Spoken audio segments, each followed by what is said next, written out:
Alright, let's get started. So, this video is going to be for Jujutsu Lineage on everything that you should know.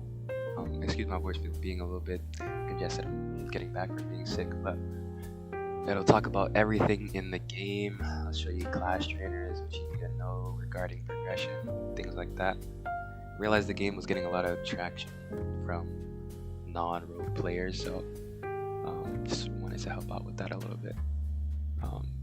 Probably not going to be too many cuts in this video. It's going to be a little bit of a long video. I wasn't asked to make this video, so it's going to be a little bit off with no scripts for anything that I'm saying. I'm just going to kind of fire it at you guys. But yeah, hopefully you guys enjoy the video. And yeah, let's get started. So when you first play the game, you're going to be in the wiped place. It's going to be like Sukuno at the shrine. That's where you decide how you want to play the game. So there's two ways to play the game. And for the most part they're the same way, but it just unlocks, allows you to play different ways. So you can either choose a spirit or a human. Human is just normal sorcerer from JJK. Spirit, you'll be playing as like a humanoid spirit. So as a sorcerer, you get access to a bunch of different techniques that are decided off your spawn, that only sorcerers can have. As a cursed spirit, it's the same way. You can reroll this by... You can only do this in the white place, by the way, but you can reroll this with Robux, or occasionally they'll drop codes, and you can pop the codes at Kenjaku, or whoever it is, Tekken. He's on the left of the shrine in the white place. So yeah. So to begin with, if you're a non-rogue player or rogue player, you're gonna spawn in a village or wherever you spawn at. You want to walk out and you're gonna see these totems that have cursed energy in it, and those are gonna be your main ways of getting around the map. I'll show a few of the locations on how I'm playing. You just see them, but there's no gate or anything in this game. That's how you're gonna be teleporting around. You'll find them around the map, and you have to click on them and resonate with them like you would an obelisk, but they are not obelisk, obviously. Alright, so grading up gives you flat values to your HP and curse energy. You need to grade up not only just for those buffs, but for your curse technique as well. You can't get your skills unless you're, I believe it's semi-grade 2 for your first, then grade 2 for your second, and semi-grade 1 for your last skill. And if you have more than 3, I guess you can get multiple each grade. But yeah, in this clip I go to Force 4 because this is where the only place you can take jobs at. So yeah, you can do PvP to grade up, but this is probably one of the more faster ways. Grading up is like an invisible EXP bar. There's no way you can check it, but yeah.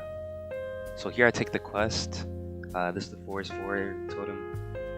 You'll need that just so you can, so it can be more convenient for you, just so you can TP here.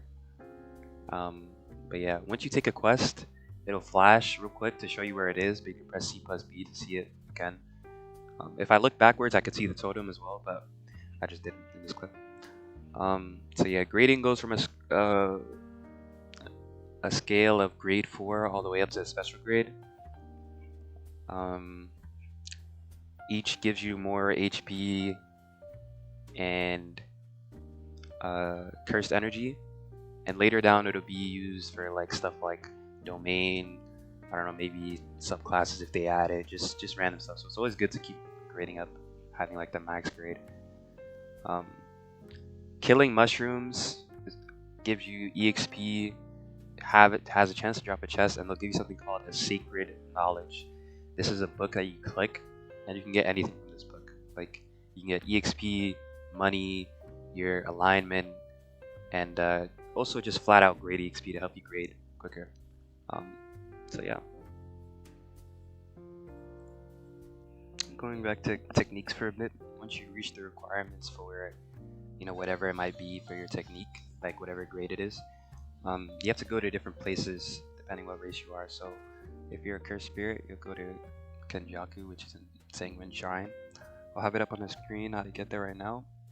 And then if you're a sorcerer, I'll put that on the screen as well, but it's a different place, it's in Sentinel.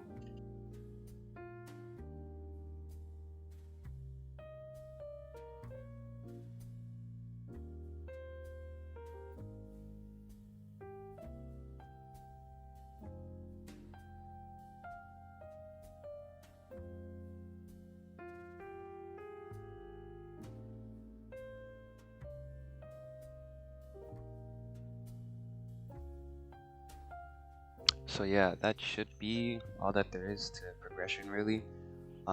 Best way to prog is probably get your class first, and then you do your curse technique, since that's probably the more time consuming one.